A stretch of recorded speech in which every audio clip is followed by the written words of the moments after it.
క్రీస్తునందు ప్రియమైనటువంటి దైవజన్మ మన రక్షకుడైనటువంటి యేసుక్రీస్తు పరిశుద్ధ నామంలో మరోసారి మీ అందరికీ శుభాలను తెలియజేస్తున్నాను. మరి యొక్క వాక్యం ద్వారా ఈ దినము దేవుడు మనల్ని దర్శించినట్లుగా మనము సిద్ధపడదాము. మత్తయి సువార్త 2వ అధ్యాయము 4, 5 వచనాలు చదువుకుందాం. కాబట్టి రాజు ప్రధాన యాజకులను ప్రజలలో ఉండు శాస్త్రులను అందరినీ సమకూర్చి క్రీస్తు ఎక్కడ పుట్టునని వారిని అడిగను. అందుకు వారు యూదయ బేత్లెహేములోని ఏలయనగా యూదయ దేశపు బేత్లెహేమ, నీవు యూదా ప్రధానులలో ఎంత మాత్రమును అల్పమైన దానవు కావు. ఇశ్రాయేలును నా ప్రజలను పరిపాలించు అధిపతి నీలో నుండి వచ్చును అని ప్రవక్త ద్వారా వ్రాయబడి ఉన్నది అనిరి. క్రీస్తునందు ప్రేమైన దైవజనమా, ఈ యొక్క లేఖన భాగం మత్తయి సువార్త 2వ అధ్యాయములో మనం చదువుకున్నాం. ఈ 2వ అధ్యాయానికి వచ్చేసరికి యేసుక్రీస్తు పుట్టినటువంటి ఆ యొక్క సందర్భంలో తూర్పు దేశపు నుండి జ్ఞానులు అనగా ఇంచుమించు 2 సంవత్సరములు వారి యొక్క ప్రయాణం, దరిదాపుగా 2 సంవత్సరములు వారు నక్షత్రమును చూచి ఆ నక్షత్రము వెంట కొందరు పండితులు రాసినటువంటి మాట ఏంటంటే, ఇంచుమించుగా 1500 మైళ్ళు లేదా 2250 కిలోమీటర్లు వారి ప్రయాణం ఉంటుంది, వారు ప్రయాణం చేసి వచ్చారు అని చెప్తూ ఉన్నారు. అయితే అంత దూరంలో నుండి వారు తూర్పు దేశపు జ్ఞానులు, పర్షియన్స్ అని చెప్పి చాలామంది స్కాలర్స్ అభిప్రాయపడుతున్నారు. వారు తూర్పు దిక్కున నక్షత్రమును చూచారు. వాళ్ళు ఖగోళ శాస్త్రజ్ఞులు, వాళ్ళు రాజులు, వాళ్ళు జ్ఞానులు, వాళ్ళు ధనవంతులైనటువంటి వారు. కాబట్టి వారు ధనవంతులు కాబట్టి వారికి యేసుక్రీస్తు ప్రభు వారికి వారు బంగారము, సాంబ్రాణి, బోళము, చాలా ఘనమైనటువంటి కానుకలను వారు తీసుకుని వచ్చినట్లుగా మనం చూస్తూ ఉంటాం. వారి యొక్క ప్రయాణము ఒంటెల మీద సాగి ఉండొచ్చు. వారి యొక్క ప్రయాణంలో నిజంగా వారిని గురించి ధ్యానం చేయడానికి సమయం అయితే సరిపోదు. కానీ ఈరోజు ఆ తూర్పు దేశంలో నుండి వచ్చినటువంటి జ్ఞానులు యూదుల రాజు హేరోదు మందిరంలోని, యెరూషలేములోని హేరోదు దగ్గర, హేరోదు యొక్క రాజ్య మందిరంలో పుడతాడని వారు భావించి వారు వచ్చి యూదుల రాజు ఎక్కడ పుట్టాడు అని చెప్పేసి హేరోదు రాజుని వారు ప్రశ్నిస్తున్నట్లుగా చూస్తూ ఉన్నాం. అయితే ఈ హేరోదు వృద్ధుడు. అయితే ఈ హేరోదుని గురించి చరిత్రలో మనం చూసినట్లయితే ఈ హేరోదు బహు క్రూరుడైనటువంటి రాజుగా ఉంటున్నాడు. తన భార్యను చంపించినటువంటి వ్యక్తి, తన బిడ్డలను కూడా చంపినటువంటి వ్యక్తిగా, ఒక భయంకరమైనటువంటి నేర చరిత్ర కలిగినటువంటి వ్యక్తిగా ఉన్నాడు. అయితే ఈ హేరోదు యెరూషలేము దేవాలయాన్ని పునర్నిర్మించడంలో, తన యొక్క మందిరాన్ని కట్టుకోవటంలో చాలా ఆ వ్యక్తి చాలా గొప్పవాడిగా కనిపిస్తూ ఉంటాడు. నిర్మాణాలు, భవనాలు కట్టడంలో, పరిపాలన విషయంలో ఎవరిని రానిచ్చేవాడు కాదు. కానీ ఈ పరిపాలన అందరికీ బాగుండాలి, నా పరిపాలన ఎక్కువ కాలం నిలబడాలి అనేటువంటి ఉద్దేశంతో, రాజకీయ కారణాలతోటి ఆయన యూదులకు సంబంధించి కావచ్చు, అక్కడ ఉన్నటువంటి ప్రజలకు వారు ఏది కోరితే దాన్ని చేసేటువంటి వ్యక్తిగా మనకి ఈ హేరోదు కనబడుతూ ఉంటాడు. అయితే ఈ తూర్పు దేశపు జ్ఞానులు ఎప్పుడైతే హేరోదు దగ్గరికి వచ్చి, రాజా, మేము తూర్పు దిక్కున గొప్ప నక్షత్రాన్ని చూసాము, ఆ నక్షత్రం ఒక యూదుల రాజు పుట్టుకల గురించి తెలియజేస్తుంది, కాబట్టి యూదుల రాజుగా పుట్టిన వాడిని మేము చూడాలనుకుంటున్నాం, మమ్మల్ని మాకు చూపించండి అని చెప్పి హేరోదు రాజు దగ్గరికి వచ్చినప్పుడు, హేరోదు రాజు మాత్రమే కాదు కానీ యెరూషలేము పట్టణం అంతయు కలవరపడింది. యెరూషలేము పట్టణం అంతా కూడా కలవరపడినట్టుగా చూస్తున్నాం. యూదుల రాజు పట్టణం ఏంటి అనేటువంటిది. ఈ హేరోదు వారితోటి కపటముగా మాట్లాడి ప్రవర్తించాడు. యూదుల రాజు అంటున్నారు కాబట్టి మేము కూడా దర్శిస్తాం, పూజిస్తాం, వచ్చి మీకు మాకు సమాచారం వివరంగా తెలుసుకుంటారని ఆయన పంపిస్తాడు. అయితే దానికంటే ముందు అక్కడ ఉన్నప్పుడు ఆయన ఏం చేస్తాడంటే, ఆ రాజు ప్రధాన యాజకులను, ప్రజలలో ఉండు శాస్త్రులను అందరినీ సమకూర్చి క్రీస్తు ఎక్కడ పుడతాడు, ఒక వర్తమానాన్ని దేవుడు జ్ఞానుల ద్వారా యెరూషలేము పట్టణాన్ని తీసుకొని వచ్చాడు. యెరూషలేములో ఉన్నటువంటి రాజులకి తీసుకొని వచ్చాడు. అక్కడ ఉన్నటువంటి యాజకులకు, శాస్త్రులకు కూడా ఆ విషయాన్ని దేవుడు బయలుపరుస్తూ ఉన్నాడు త్రూ జ్ఞానుల ద్వారా. అయితే వీరు ఆలోచించకుండా మరి ఎంతసేపు పరిశీలన చేశారో లేదు తెలియదు, కానీ క్రీస్తు పుట్టుక నాటికి వేసేటప్పుడు అక్కడ ఉన్నటువంటి జ్ఞానులు వచ్చి రాజులు అడిగినప్పుడు, మీ శాస్త్రుల పరిశీలన అడిగి మీరు ప్రవేశపెట్టండి, అన్నప్పుడు ప్రవేశపెట్టిన తర్వాత వారిని అడుగుతారు. నాటికలో మనం చూసాం కదా, మీ గ్రంథాలు ఏం తెలియజేస్తున్నాయి చెప్పండి అంటే, వారు అటు ఇటు అటు అటు తిప్పి ఒక పుస్తకాలు చూసి మీకా ప్రవక్త ద్వారా రాయబడినటువంటి ఆ యొక్క లేఖనాన్ని, ప్రవచనాన్ని వారైతే చెప్తారు.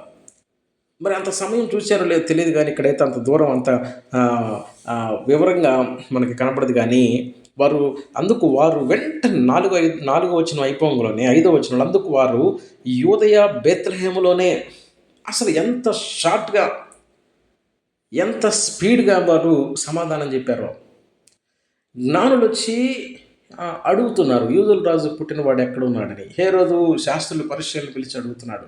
శాస్త్రులను యాజకులను పిలిచి అడుగుతున్నాడు, క్రీస్తు పుడతాడంటే ఎక్కడ పుడతాడన్నప్పుడు వారు వచ్చి తడబడుకోకుండా, లేకపోతే సమయం తీసుకోకుండా యోదయ బేత్లెహేములోనే, ఏలయనగా యోదయ దేశం బేత్లెహేమ, యోధా ప్రధానులు ఎంత మాత్రం అల్పమైన దానం కావు, ఇశ్రాయేలు నా ప్రజలను పరిపాలించి అధిపతి నీలో నుండి వచ్చిందని వ్రాయబడినదని, ప్రవక్త ద్వారా వ్రాయబడినదని చెప్పారు.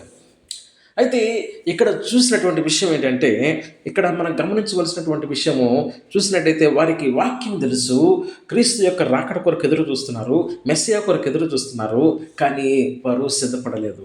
ఒక దైవజనుడు చెప్తూ ఉన్నాడు, అక్కడ ఉన్నటువంటి యాజకులు, లేవీలు దాదాపుగా ఆ సమయంలో ఉన్నటువంటి వారు 20,000 మంది యాజకులు ఉన్నారట.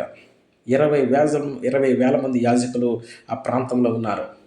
20,000 మంది యాజకులుండి కూడా యూదుల రాజు అయినటువంటి క్రీస్తు ఆ యోదయ దేశం బేత్లెహేములో పుడతాడని చెప్పినప్పటికీ కూడా, తూర్పు దిక్కున నక్షత్రం పుట్టినప్పటికీ కూడా, గొర్రెల కాపర్లు ప్రచురించినప్పటికీ కూడా ఏం చేస్తున్నారంటే, దాన్ని వారు లైట్గా తీసుకున్నారు. ఒక దైవజనుడు అంటున్నాడు, శుభ్రంగా వచ్చి రాజు దగ్గరికి వచ్చేసి మాట్లాడేసి సందర్భం అయిపోయింది కాబట్టి ఇంటికి వెళ్ళి తినేసి పడుకుని నిద్రపోయాను. క్రీస్తుని పుడతాడనేటువంటి ప్రవచనం నెరవేర్చబడింది. ప్రవచనం నెరవేర్చబడినప్పుడు కూడా అక్కడ ఉన్నటువంటి ప్రజలు కావచ్చు, అక్కడ ఉన్నటువంటి శాస్త్రులు కావచ్చు, అక్కడ ఉన్నటువంటి యాజకులు కావచ్చు, వారు క్రీస్తుని చూడటానికి వెళ్ళలేకపోతా ఉన్నారు. ఎందుకు? వారి యొక్క మనోనేత్రంలో గురుడితనం కలుగజేశాడు అపవాది. క్రీస్తుని చూడకుండా, క్రీస్తు పుడతాడనేటువంటి ప్రవచనము ఉన్నప్పటికీ, క్రీస్తు వస్తాడు, మెస్సియా వస్తున్నాడు, యోదయ దేశం బేత్లెహేములో పుడతాడు, యోదయలోనే పుడతాడనే ఆ విషయాన్ని అంత క్లారిటీగా చెప్పినప్పటికీ కూడా, ప్రవక్త ద్వారా రాయబడింది నెరవేరినప్పటికీ కూడా వాక్యాన్ని పక్కన పెట్టేశారు.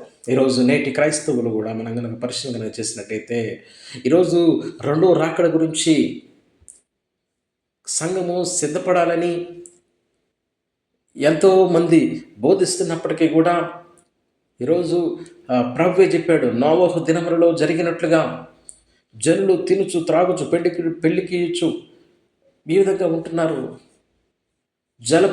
ప్రళయ సమయం వచ్చినప్పుడు అకస్మాత్తుగా మొత్తం టోటల్గా సర్వనాశనం చేయబడింది. భూమి మీద ఆ 8 మంది తప్ప, ఆ ఓడలో ఉన్నటువంటి జంతువులు తప్ప, పక్షులు తప్ప మిగిలినంతా కూడా దేవుడు తీసివేశాడు. అటువంటి దినాలే ఈరోజు నేడు కూడా మనం చూస్తూ ఉన్నాం. భయంకరమైనటువంటి దినాలు ఉన్నప్పటికీ కూడా మనం ఏం చేస్తున్నామంటే, క్రీస్తుని ఆ యొక్క రెండవ రాకడ, యేసుక్రీస్తు ప్రభు వారు వచ్చారు, ఈ యొక్క లోకంలో పుట్టారు, ఆయన 33 సంవత్సరాలు మన మధ్యలో జీవించాడు, ఆయన శిలువ మరణం పొందాడు, ఆయన భూస్థాపన చేపట్టాడు, 3వ దినాన్ని మృత్యుంజడి తిరిగి లేచాడు, ఆరోహణమై పరలోకానికి వెళ్ళిపోయాడు. అపోస్తుల కార్యాలను నా స్నేహితులు పెట్టాడు. అపోస్తుల కార్యాల్లో ఏ రీతిగా ఈ పరలోకమునకు ఆరోహణమైనటువంటి క్రీస్తు వెళ్ళాడో ఆ రీతిగానే దిగి వచ్చిన మీరు చూస్తారు. అవును, చూడాలి. ప్రభు రాకడ కొరకు సిద్ధపడాల్సిన అవసరం ఉంది. క్రిస్మస్ చేసుకోవడంలో తప్పులేదు, ఈస్టర్ చేసుకోవడంలో తప్పులేదు, గుడ్ ఫ్రైడే చేసుకోవడం తప్పులేదు, జ్ఞాపకం చేసుకుంటున్న మంచిదే. కానీ క్రీస్తు రాకడలో, ఆ రాకడలో ఎత్తబడేటువంటి గుంపులో నీవు నేను ఉండగలుగుతున్నామా? మనం యొక్క భక్తి జీవితం ఆ విధంగా ఉంటుందా లేదనేటువంటి విషయాన్ని మనం పరిశీలన చేసుకోవాల్సిన అవసరం ఉంది. అయితే ఇక్కడ చూసినట్టయితే, జ్ఞానులు దూర ప్రాంతంలో నుండి వారు క్రీస్తును చూడడానికి వచ్చారు, కానీ యోదయ దేశపు బేత్లెహేములోనే ఉన్నటువంటి ప్రజలు ఎవరైతే ఉన్నారో వారు సిద్ధపాటు లేకుండా, వాక్యము తెలిసి కూడా, ప్రభు వచ్చాడని తెలుసుకుని కూడా వారు ఏం చేస్తున్నారంటే నిర్లక్ష్యం చేశారు.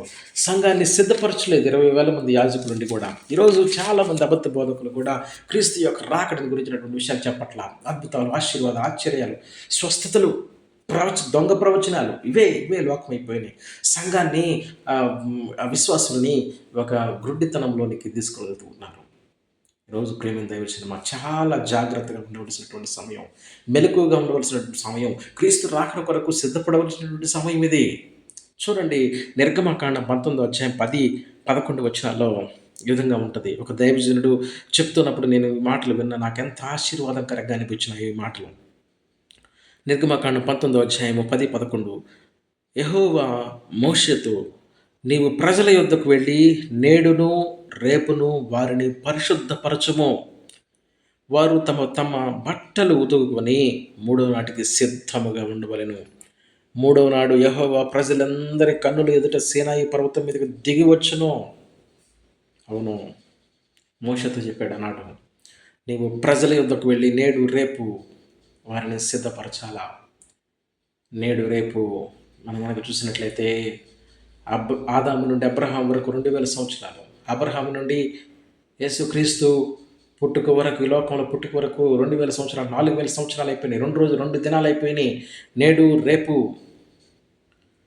రేపు మూడవ దినము చూడండి. మూడవ దినము యేసుక్రీస్తు ప్రభు వారి యొక్క లోకానికి వచ్చి 2020 సంవత్సరాలు దాటిపోయింది. 2025లోకి వచ్చాము. ఇంకా 25 సంవత్సరాలు గ్రేస్ పీరియడ్ వచ్చింది. ఏ క్షణమైనా ప్రభు యొక్క లోకంలోనికి రావచ్చు. మూడవ దినము సిద్ధపరచుకొని ఉండాలంట. ఏమంటున్నారు? వారు తమ బట్టలు ఉదుకొని మూడవ నాటికి సిద్ధంగా ఉండాలి. ప్రభు దిగి రాబోతున్నాడు అనేటువంటి విషయాన్ని దేవుడు తెలియజేస్తా ఉన్నాడు. ప్రేమ దైవచనమా, ఈరోజు మనము సిద్ధపాటు కలిగినటువంటి జీవితాన్ని కలిగి ఉంటున్నామా? ఈరోజు ఈ లోకంలో ఈరోజు నీవు నేను బ్రతికి ఉన్నామంటే నీవు నేను ప్రభు రాకడకు సిద్ధపడాలనేటువంటి ఉద్దేశంతోనే ఈరోజు నీవు నేను లోకంలో ఉంటున్నాం. ఈరోజు మనం చూస్తూ ఉన్నాం ఎంతమంది భయంకరమైనటువంటి స్థితిగతుల్లో ఉంటున్నారో. ప్రయాణం అయ్యి వెళ్తూ ఉండగానే వారి గమ్యస్థానాలకు చేరకుండానే వారు మృతులవుతున్నటువంటి వారు ఎంతమందో. ఆఫీస్కి వెళ్తున్నారు, ఆఫీస్కి వెళ్ళేటువంటి దారిలోనే ఉంటున్నారు, హాస్పిటల్కి వెళ్ళేటువంటి దారిలోనే ప్రాణాలు పోతున్నటువంటి పరిస్థితులు కనబడతా ఉన్నాయి. ఇంటికి తిరిగి వస్తాము, రాములు ఇంటికి తెలియనటువంటి పరిస్థితులు కనబడతా ఉన్నాయి. ప్రేమ విషయం క్షమంగా ఈరోజు అటువంటి అంత్య దినాల్లో మనం ఉంటా ఉన్నాం. ప్రభు రాకడ సమీపంగా ఉంది కాబట్టి వారు మూడవ నాటికి సిద్ధంగా ఉండాలి. ఎలా సిద్ధంగా ఉండాలంట? వారు తమ బట్టలు ఉతుక్కొని అంటే బ్రతుకులు మార్చుకొని, మనం ప్రభు యొక్క రక్తంలో కడుక్కోవాలి. మన బ్రతుకుల్ని సిద్ధపడి ఉండాల్సిన అవసరం ఉంది. ఎస్తేరు గ్రంథంలో ఉంటుంది. ఎస్తేరు గ్రంథంలో ఎస్తేరుకి సంబంధించి 6 మాసములు గోపురస తైలంతోనూ 6 మాసములు సుగంధ ద్రవ్యములతోనూ సిద్ధపడాలంట. సంఘము సిద్ధపడేటువంటి సమయం ఇది. సంఘము సిద్ధపడేటువంటి సమయం. వస్తారు, ఒకసారి చూద్దామా? ఎస్తేరు గ్రంథము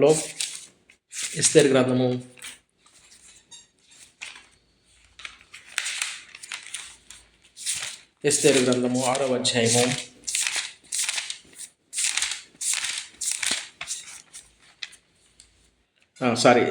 2వ అధ్యాయము చూడండి.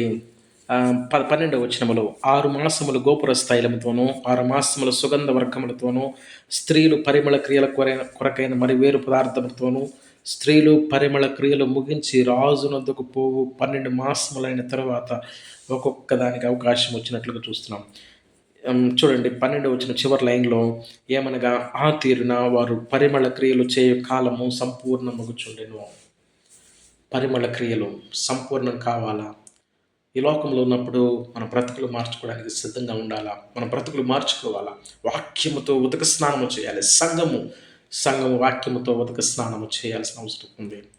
కాబట్టి ఈరోజు మనకి నీతి వస్త్రము, ఉల్లాస వస్త్రము, రక్షణ వస్త్రము, దీన మనసు అనేటువంటి వస్త్రము, స్తుతి వస్త్రము, వీటిని మనం ధరించుకోవాలా? ధరించుకోకుండా పరలోక రాజ్యంలోనికి మనం వెళ్ళలేము. ఆయన మనకు వస్త్రమును ధరింపజేయడానికి శిలువలో ఆయన తన వస్త్రాలు తీసివేయబడ్డాయి. ప్రేమైన విషయం. కాబట్టి మనం జ్ఞాపకం చేసుకోవాల్సినటువంటి విషయం ఏంటంటే, యెరూషలేములో యేసు పుట్టినప్పుడు ఉన్నటువంటి యాజకులు సంఘాన్ని, ప్రజలను సిద్ధపరచలేదు. కానీ నేటి దినాల్లో కూడా అదే రకమైనటువంటి పరిస్థితుల్లో మనం ఉంటూ ఉన్నాం. క్రీస్తు రాకడ కొరకు అతి సమీపంగా ఉంది. మన బ్రతుకులు మార్చుకొని దేవునికి ఇష్టమైనటువంటి బ్రతుకు, దేవునికి ఇష్టమైనటువంటి రూపము నీలో నాలో ఏర్పడాలి. దేవుని రాకడలో నీవు నేను ఎత్తబడేటువంటి గుంపులో ఉండాలంటే మనము ఆయన కొరకు సిద్ధంగా ఉండాలి. మన బ్రతుకులు మార్చుకోవాలి, పాపాలను విడిచిపెట్టాలి. ప్రభు కొరకు సమర్పణ చేసుకున్నటువంటి జీవితాన్ని మనం జీవించేటువంటి వారంగా ముందుముగాక. ప్రార్థన చేసుకుందాం. మమ్మల్ని మికిలిగా ప్రేమించిన మా ప్రియ పరలోకపు తండ్రి, మీ పరిశుద్ధ పాదములకు వందనాలు, మీకు స్తోత్రాలు చెల్లిస్తున్నాం తండ్రి. ఆనాడు 2020 సంవత్సరాల క్రిందట ఈ లోకానికి వచ్చినప్పుడు 20,000 మంది యాజకులు ఉండి కూడా ప్రభువా, క్రీస్తు ఎక్కడ పుట్టినని హేరోదు రాజు అడిగినప్పుడు యోదయ దేశ బెత్లెహేములోనే అని సమాధానం ఇచ్చారు, కానీ మిమ్మల్ని చూడటానికి రాలేదు. ఈరోజు కూడా అనేక మంది ప్రభువా మిమ్మల్ని చూడలేనటువంటి స్థితిలో కనబడుతున్నారు, సిద్ధపడినటువంటి స్థితిలో ఉంటున్నారు. అయ్యా, మీరు జ్ఞాపకం చేసుకోండి. అంత్య దినాల్లో అపాయకరమైనటువంటి కాలాల్లో ప్రభువా మేము ఉంటూ ఉన్నాం తండ్రి. అపవాది నా తండ్రి ఎవరిని ముట్టుకున్నట్లుగా మీ యొక్క సత్యవాక్యాన్ని ప్రభువా జాగ్రత్తగా విని మా బ్రతుకులు మార్చుకొని నీకు ఇష్టమైనటువంటి బ్రతుకు బ్రతకడానికి సిద్ధంగా మీ యొక్క రాకడలు ఎత్తబడే గుంపులో ఉండాలని ఆశపడినటువంటి ప్రతి బిడ్డను మీరు జ్ఞాపకం చేసుకుని దీవించి ఆశీర్వదించు. యేసు నామములో అడుగుతున్నాం తండ్రి, ఆమేన్. God bless you all. Good night.